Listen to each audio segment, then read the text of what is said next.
Hi, Maddy. Welcome to the show. Hi, Matthew. How's it going? Hey, it's going really good today. I'm here to talk about Roundup posts with you. But before we do that, could you go ahead and maybe give us an introduction of yourself, kind of like introduce yourself with a short bio of your background? Absolutely. So you and I initially met over the internet Mm-hmm. when I was kind of, I think, more concerned with my blog, which was called Chicago Cheap Ass, and it's still up, although right now it's undergoing a little bit of a change since I'm not living in Chicago anymore. Right. But that's a story for another time. Yeah. Um, Nowadays, I try to be more associated with my professional identity, I guess you could say, which is the Blogsmith. And you can find me Mm-hmm. on the-blogsmith.com, where I basically help companies with different types of web copywriting, like blogging or, Mm-hmm. writing web pages or email sequences, social media marketing, and to some extent, WordPress template customization. So those are kind of my, I guess, three tiers of service. And that's kind of a good way to sum it up. Yeah, I can't remember exactly where I first came across Chicago Cheap Ass. Was that social media? I don't know. Anyway, yeah, It might have been through Brent, but yeah, yeah. I think glad maybe that so. that we made that connection and are still chatting now. Yeah, absolutely. And in fact, I may want to have you back on to talk about your transition from Chicago cheap ass to, whatever that's Whatever, going to be. whatever it's, yeah, absolutely. I think that would be an interesting story, and because you get into rebranding and all that kind of stuff. So um, I'll keep in touch with you on that. Sounds good. Great. Well, today we want to talk about Roundup posts. That's what this episode of the Blog Chronicles is all about. It's going to be a little bit different than normal. Today I'm not going to be interviewing you per se. This is going to just be a regular conversation about Roundup blog posts, and a lot of our time is going to focus on how to put one together, Sure. which is something that you and I have not done as far as a mega expert post goes. That's correct. And really, like, the best example of a Roundup post that I've put together was when I helped Social Brand Forum, which is it's a digital marketing conference that takes place in Iowa City every year and actually gets some really amazing speakers. Mm-hmm. So my, I guess, main experience with Roundup posts from the creation standpoint really came down to that post. And luckily, the organizer knew the speakers really well, and, they were very cooperative, but I don't think that's usually how it works out. Right. And we're going to find out. This is an experiment that we're going to be doing online here, or I should say on the air. Basically, on this episode, the listener, are going to be listening in on a strategy session between a couple of content creators, basically having a meeting. Maddie and I are going to do this all on air and put together a mega roundup post. Yep, can't wait. Yeah, I think so. Anyway, we'll see. It will be a trip. So, Maddie, you and I have not had any previous phone conversations about this topic until now. We did trade some emails, and you agreed to do this. That's correct. Yeah, I think it was a couple of months ago now. So, let's start with what is a Roundup post, because not everyone may understand it, and I should actually always say expert Roundup post, because Roundup by itself can mean a lot of different things. How I define an expert Roundup post is it's a blog post that features input or feedback, answers from a group of experts or experienced people in whatever topic or niche is covered. What you do is you pose a question to a group of experts and put their answers all together in one post. Maddie, how would you describe a Roundup post? Yeah, I would say it's more or less exactly what you just said.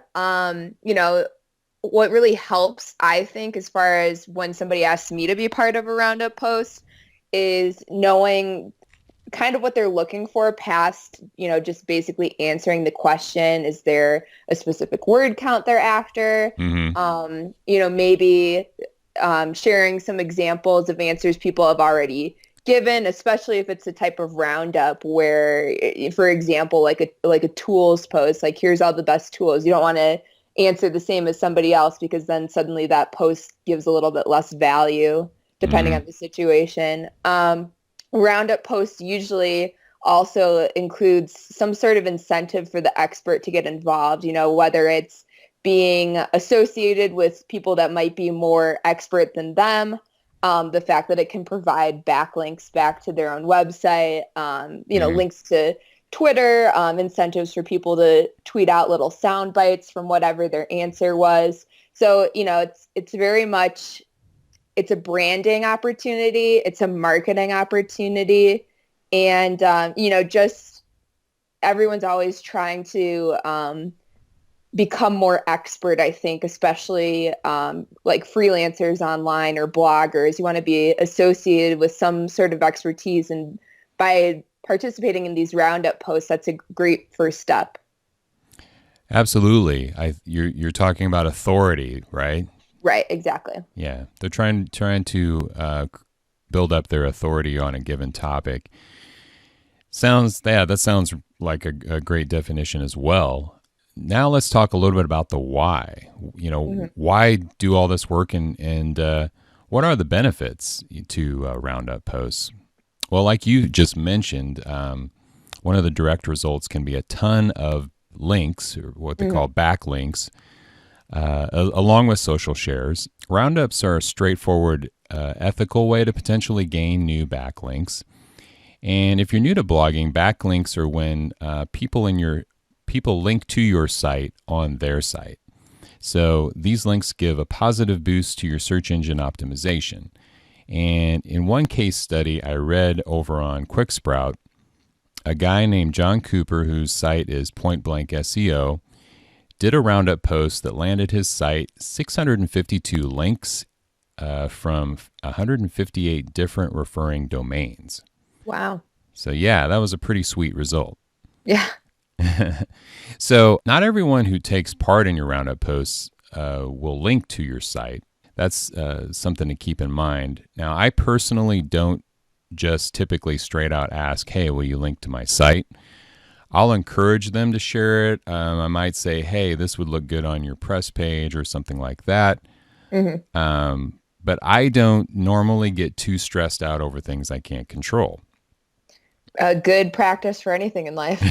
Exactly.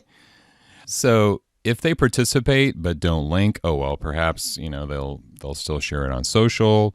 Mhm. I mean, this is something you can't really control, and if you try to push it, you look kind of douchey. Yeah. So, Maddie, how do you approach another blogger about backlinks? I'm just curious.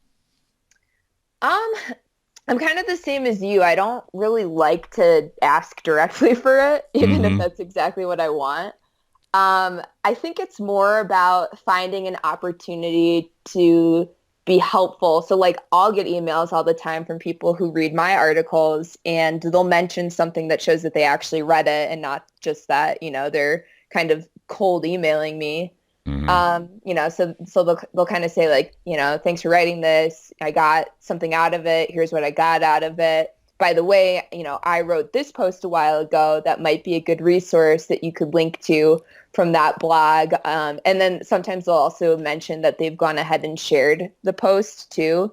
So Mm-hmm. I think that sort of structure says a lot, and it shows that the person is not just after that, quick link, but that they're actually willing to put some effort into, connecting themselves to the post and also helping you spread the word. So I think that if I were to approach a blogger or, some other entity about getting a backlink on their site, I'd probably do something like that.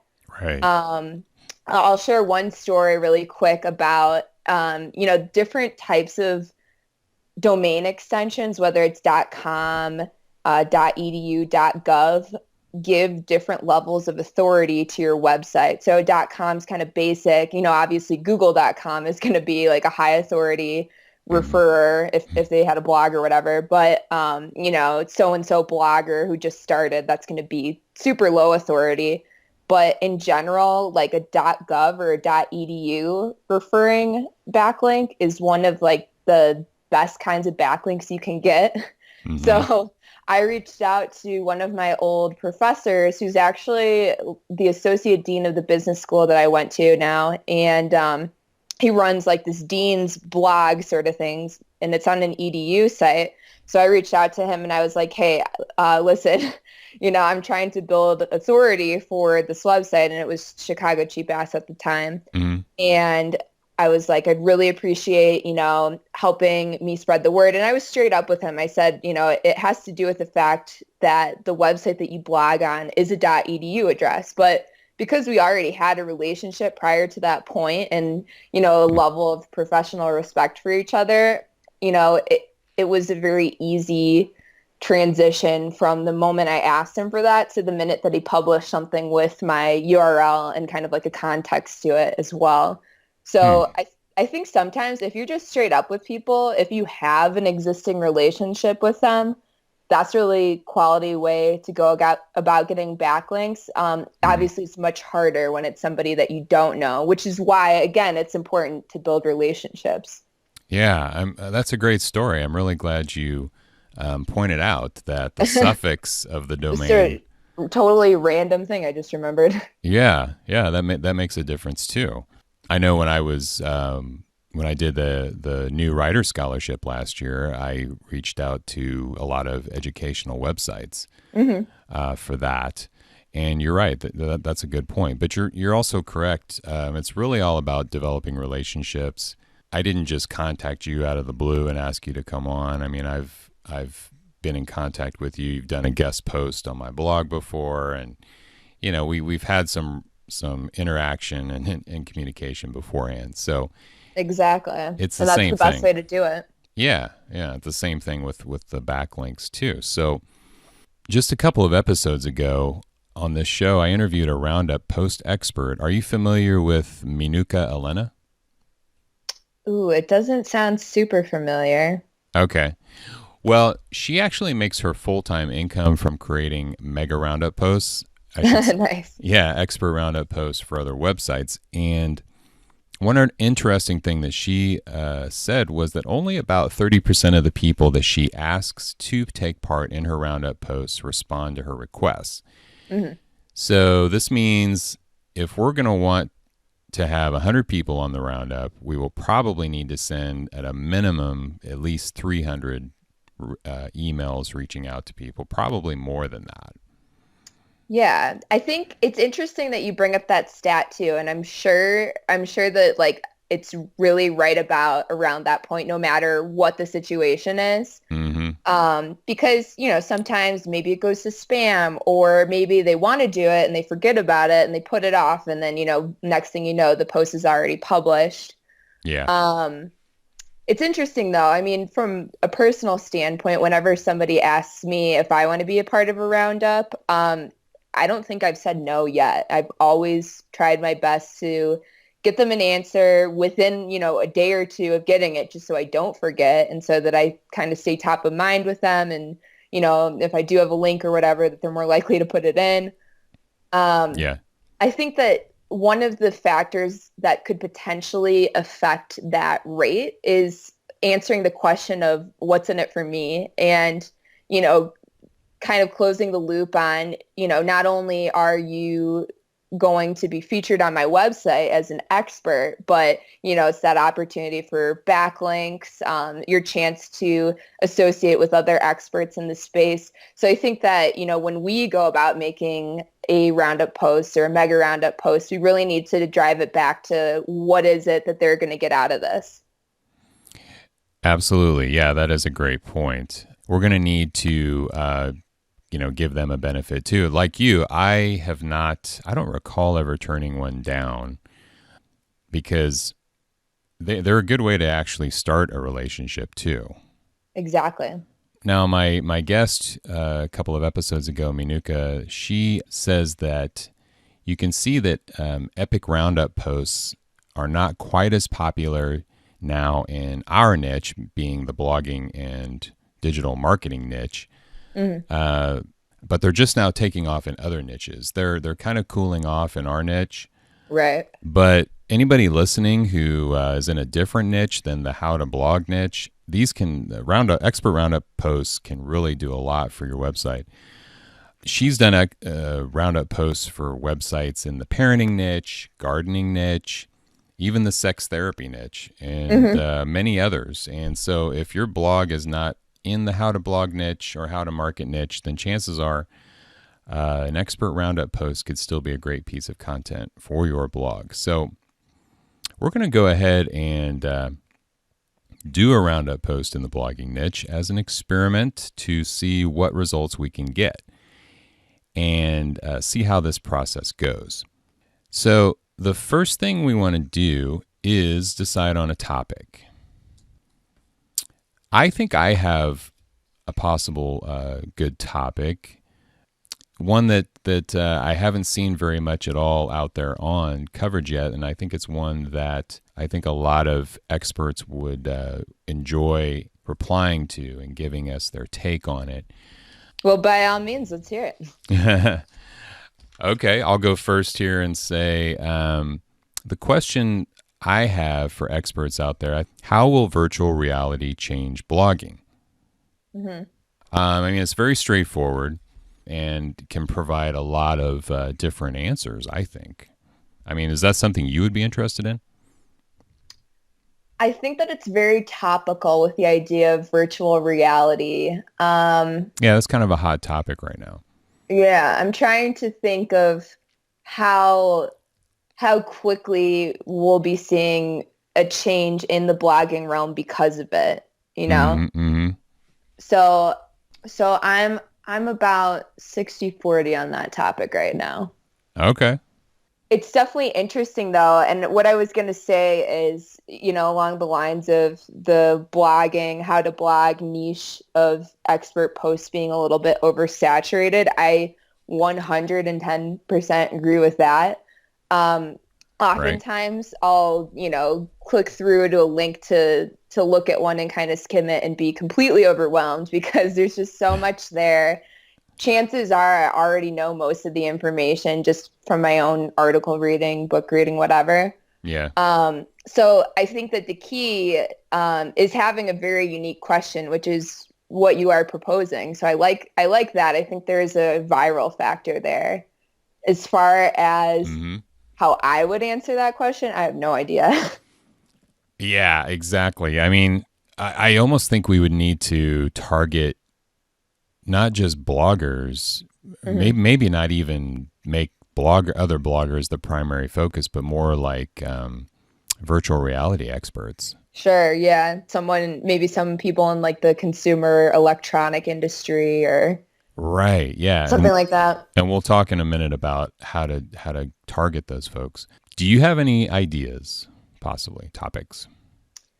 Nothing concrete, but I will say that there's so many, or there are so many expert roundups about what to do. Sometimes it's interesting to talk about what not to do, Yeah, that's true. taking the more like negative slant, because I think that, we talk about it a lot in entrepreneurship, fail fast, like don't be afraid of failure. And I think that especially online, a lot of people kind of like to sugarcoat their experience and only talk about the good things. Like you hear it on Facebook, like everyone's always posting about, they got engaged or they got a new puppy or Yeah. promotion at work, but they breeze over, getting fired or an intense breakup or, whatever. And I think Mm, that just like with these roundup posts or content in general, it's always about best practices or the gold standard, whatever. But it's also interesting to talk about the opposite of that. So I don't mm, have a specific topic in mind,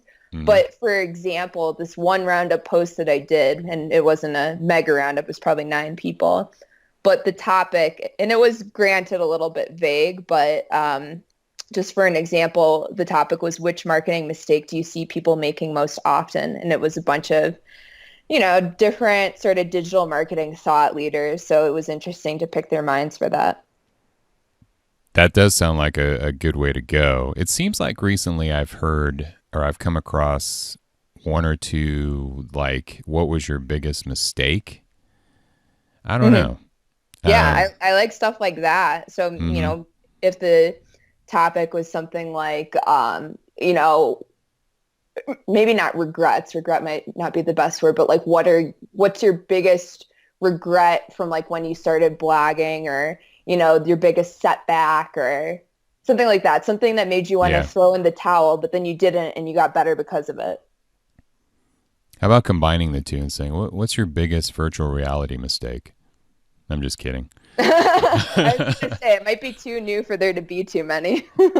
Right, exactly. It's all warm and fuzzies right now for virtual reality. It really is. I mean, you see these commercials of these people wearing these goggles Um, and crying and yeah. and just They're a like little over the top to say the least. they really are. I mean, I ended up getting a pair early Christmas gift, and Ooh. it was actually on Thanksgiving Day. I got Uh-huh. them, and I have to say I was a little disappointed in the experience. I mean, it's cool, it's fun. Right, but no Uh, crying. yeah, I wasn't crying, or like white knuckling the chair. I mean, my family was laughing at me because I'm Right, I'm like talking to myself and just like moving all around the room and right. trying to avoid these elephants that were coming really close. But It's almost more of a spectacle for the people watching the person using the device. exactly, I do like that commercial of the kids out on the sidewalk and then the older guy comes out. What are those things? And he puts them on and they sit there and watch him react. And it's Yeah, it's more entertaining for them than the actual virtual reality. exactly.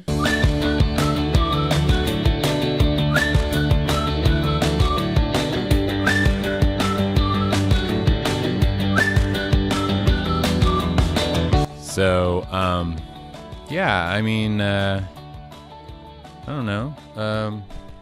We've got two good angles to go. We would need to, if we're going to do a negative thing, um, we need to, of course, narrow it down specifically. So, Yeah, I would say for now, maybe we keep thinking a little bit more critically on the topic.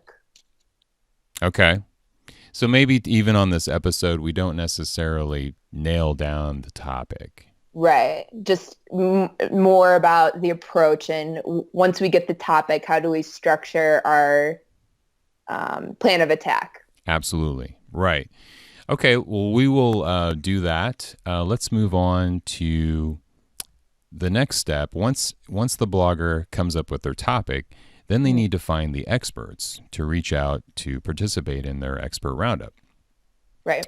And one way to do that is searching other expert roundup posts in your niche and jotting down these folks that you're finding in other roundups because, like you and I have already testified, if you're already participating in other roundups, chances are you're going to say yes to anything, that these people are going to probably say yes to you as well, is what I was trying to say.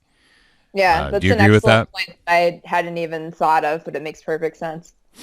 Yeah, but that doesn't mean you don't reach out to other people that you don't see in a previous roundup. Sure. But So but they're low-hanging fruit. yeah, they are very very low hanging, ripe fruit because they've already done it. Exactly. Um, Another thing that I came across in doing my research, another way to find experts is to you can use a tool that Moz offers called the follower wonk. Hmm. Basically, you go to followerwonk.com. There is a free version that you can use at least for a while, and you can search Twitter bios like for specific, like SEO expert. Sure. and things like that. Are there any other ways that you can think of to find experts? Yeah, BuzzSumo, I think, is a very similar tool to Follower Wonk in that you can search people by what they're known for, and then also taking a look at things like how many followers they have, how actively engaged they are on Twitter and other connected networks. So I think a good question too is how do you pick an expert for a roundup, and is something like followers like an important consideration, knowing that one of the goals of the roundup post is to get shares? Yeah, I think that's a great point. Uh, yes, when you're wanting to put together an expert roundup post, I mean, we talk about how we shouldn't be too superficial and judge people by their follower counts, but in this case, maybe we should be superficial here. Yeah, a little bit. Um, you know, truly though, a lot of times people don't just get a lot of followers for no reason. They are an expert at something or they have something to say. And so to help you get the traffic, you're exactly right, Maddie. You want to get experts on there that have large social followings because Right. they're going to share this roundup hopefully with on their social platforms. Yeah, and I think the other part of it too is like, obviously anyone can get a bunch of followers on Twitter or Facebook or whatever by buying them, you Mm-hmm. know. Right. So the question also becomes, how much engagement do they have? Are people, clicking through their posts, retweeting them, replying to them, favoriting them? Um, I think that also has to be at least part of the process for determining which experts to include. Yeah, I think that's a good point. I've always wondered when you do have like in your Twitter feed 100,000 followers. I wonder what I shouldn't say followers, but if you're following, like I see Right. a lot of people that have 200,000 followers and then they're hmm following 100,000, which that kind of smells of bot. Uh, Yeah, because you're probably not on Twitter long enough to consciously decide between 100,000 people that you want to be following. And certainly with all of the content they're creating, it's impossible to keep track of stuff like that. right. I've just always wondered, how do you keep up with your news feed? I mean, with a I hundred think the thousand. secret for those people, if they actually use Twitter at all, is lists. Right. Which I do That's, use. A lot of people don't, but I think some people just don't even know they exist, mostly because a lot of people just don't understand Twitter in general. that is very true. Okay, so we're gonna reach out and find these experts, and then of course, any like you said before, anybody that you have a relationship with, that's a no brainer. Right. You should reach out to them as long as they have something to say about the topic. Yeah. I Yeah, make sure mean, it's relevant. right, And and then also potentially use them to find more experts too. Like, hey, can you make a recommendation of 1 to 3 people that we could talk to about this topic that, fit certain requirements that we give you here and now? yeah, absolutely. You have not because you ask not. So Yeah. yeah, feel free to ask them to share it with others that they might know as well. That's good. So then the next step is to craft an email that you're going to send to your list. Right. I think one way to reach people is to go to their website, look at their contact info. If you cannot find an email address, then you want to go ahead and use their contact form if they have one. Uh, from my research, when you're crafting the email itself, and actually from all the emails that I've received on roundups, hmm they all keep it short. You want to keep the email concise uh, and straight to the point. Right. Uh, is that what you find as well? Yeah, one thing I will say that I liked, going back to our mutual connection, Mr. Brent Jones, is he put together this like Google form thing. So it's Mm-hmm. just easy for everyone to just like fill out the different parts, name, whatever links you want. Here's your answer, a reminder of the question. And I think that way too, if you create a form like that and you are looking for people to refer, other potential experts to you, then it's just like nice, clean, easy to do, obvious. So I definitely like that sort of structure. But I think it can be just as effective to just say, hey, reply to this email with your answer. That kind of breaks down the barriers as well. It's all in the same, it's still in your email. All you have to do is hit reply. You don't have to open a new window. So maybe for some people that would, for some reason, get in the way of completion. Just different things to think about. Yeah, that's a good point. A couple weeks ago, somebody sent me a Google form, and it was very simple, easy to use. Hmm. Uh, made it. I could see how it just like gravitated me, pulled me in, and made me. Hmm. It was so easy to do that you just do it. Well, And and I think it's nice too from an organization standpoint because let's say we do email, 300 experts or something, like that's going to be a lot to deal with in our inboxes. So nice about a Google form is like we can both grant each other access to it, but also all those responses will be in one place. fabulous. Definitely, it sounds like we're going to use Google Form. I think we talked ourselves into it. Yeah, that was easy. Now, one thing to think about is do we want to put any parameters on the length of the response? Now, the majority of the expert roundup emails I've received do not give any limits on the length of the response to the questions, but I've seen a few that do. They say like a minimum of 200 words or 100 words. I don't Yeah, recall seeing anyone put a ceiling on, or a limit on the number of words.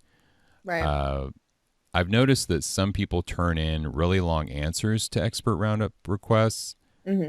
and I'm not sure how I feel about that. On the one hand, you might like it because this expert is giving more information than is typical, and she is going above and beyond. And I can see how that could make you stand out in the post as well Sure. as the expert. But then on the other hand, Maddie, I'm like, if every expert turned in 1,000 words, you'd have an incredibly long novel to publish. And Seriously. so, I don't think anybody has time to scroll through that. So I'm almost in favor of putting a cap on the word count. What do you think? It's definitely a tough question to answer because I've kind of seen both sides of things where they kind of give you that minimum or they don't tell you anything. I think it's a mistake to not give any sort of idea of how long you want the post to be Hmm. because sometimes that can be like a point of friction in answering it because you're going through and you write your response, but maybe you don't know if it's formatted the way they want it, or, you don't want it to look stupid compared to the other experts or something like that. Right. So I'm 100% in favor of at least instituting, maybe not a minimum, but at least a guideline. We're expecting people to write, about, 200 words or whatever it ends up being on the topic and just adding that in as a note. As Yeah. far as the people who go over and above, it's Yeah. it's interesting because, like we've kind of already hinted at, most people it's going to be hard to get just that bare minimum response. We're lucky if we can get that paragraph from Hmm. these different experts we're targeting. So if somebody Hmm. does take the time to then write this longer, novel like piece of work, it's a tough thing to do. There's a couple different ways you could go about that. One, you could just cut out the part that you like and use that. Two, you could go back to that person and say, hey, this is an amazing response, but most of the other respondents are keeping it around this word count. Can you cut it down a little bit? Or three, like you said, we can just say, let's keep it no more than, 500, 600 words or whatever, it ends up being. So, Hmm. so I don't know. I think I side with you on this one, just having that limit there to, upfront deal with any of those potential issues. I Hmm. think, yeah, that's probably the best way to do it. Yeah, I'm making a note of this. So we want to give them some parameters. You want to say, Definitely. yeah, I like that. 500, 600 max. Hmm. Okay. Yeah, let's do that. Yeah, if You anyone does it, it'll definitely be long, but right, if they're willing to put that effort into it, right. then we might as well let them go for it. Yeah, I did about a year ago. It was a modest expert roundup because it was only like 20 people. Sure. Um, but this one in particular, she gave me such a huge response Hmm. that I was like, man, this is a standalone blog post. Yeah, So I just made it a whole new different blog post. there you go. And then that person probably felt extra special that, Right. that they Exactly. got their own feature, Yeah. basically. Yeah. So now anybody listening to this, they're all going to do that. So they get special treatment. Yeah, it's going to be just an absolute monster of a roundup and follow-ups. Yeah. I know Neil Patel has a really good reputation of responding to expert roundups. Uh, but Let's typically, include him. but typically, yeah, we will. Typically, his responses are not that long, though. They could be only a sentence or two, but he is really good at responding. So, Neil, we are going to contact you. Um, so, all right. So we'll give him some parameters, and the next step, as far as after you send the email out, Mhm. is basically keeping track of the responses. Now, Maddie, I haven't used the Google Words. What's it called? Not Google Words. The form. Google Form. Mhm. Haven't used that tool yet. So does that help you keep track of things or? I think honestly, I haven't used it extensively, but I think it creates like a database of all their responses. So at a glance, you can see who's done it. I don't know that it would kind of like check off things from a list or anything like that.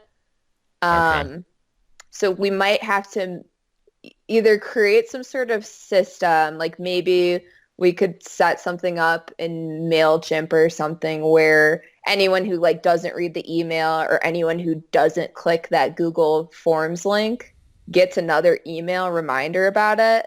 And I think like on the topic of reminders, most of the expert roundups that I've participated in Mm-hmm. have been really bad about the follow-up. And I think it just Mm-hmm. like in sales, the follow-up is key because the first time I might miss it. I might be too busy to give it the attention it deserves. For whatever reason, I might just not see it or I might not process it. But if you try me again, a couple days later or a week later, it might be a totally different story. So I think part of our strategy definitely has to include, a level of following up, whether it's manual or setting up something in one of our email programs. I totally agree. And I think follow up is important and a key to the success of this whole thing. You mentioned Mailchimp, and it seems like I've heard that we may not want to do this through an email system like that because of the spam. I- Is it possible Sure. that they could be labeled spam? Um, More likely, I should say.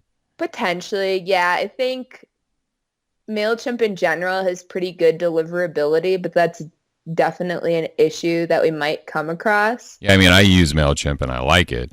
I'm Right. just saying I've heard in certain situations you don't want to use Mailchimp.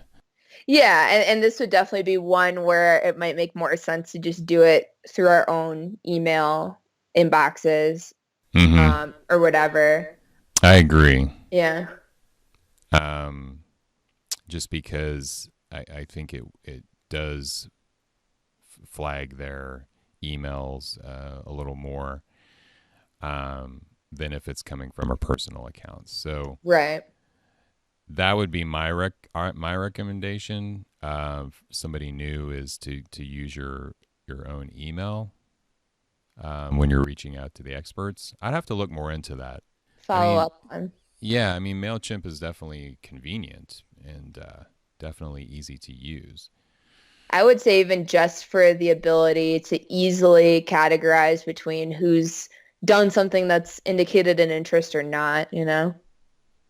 We'll talk a little more about it off the air as far as how to track this. Sure. I don't know, Excel spreadsheet, who knows? We'll Um, figure it out. we'll figure it out. Okay, so then creating the post itself then is pretty straightforward. Once you get all your responses in, all you need to do is come up with the introduction to the post and then paste in the experts' answers. Add a thumbnail photo above, or with their answers. I think that's a good idea to always have a photo with each person. I agree. Yeah. So, the main thing is just creating whatever that format is for each individual contributor. Um, Besides that, it's pretty easy. Like you say, just put in an intro, put in a conclusion. Right. Um, Other considerations that add more value to the post are having those like click to tweet, one line from their response that Yes. also tags them if somebody uses it on Twitter. Mm-hmm. Um, Making sure that their links look nice, so they're happy about that.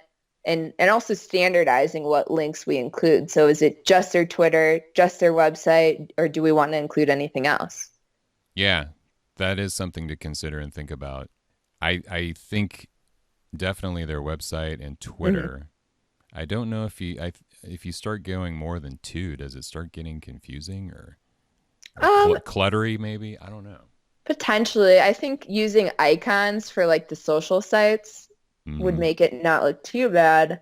Yeah. Um, the question is, how many of these social sites is everyone even going to have? Twitter seems like kind of a standard with these expert roundups, but not everyone might be maintaining a Facebook page, or they might not want to share their personal LinkedIn, Right. or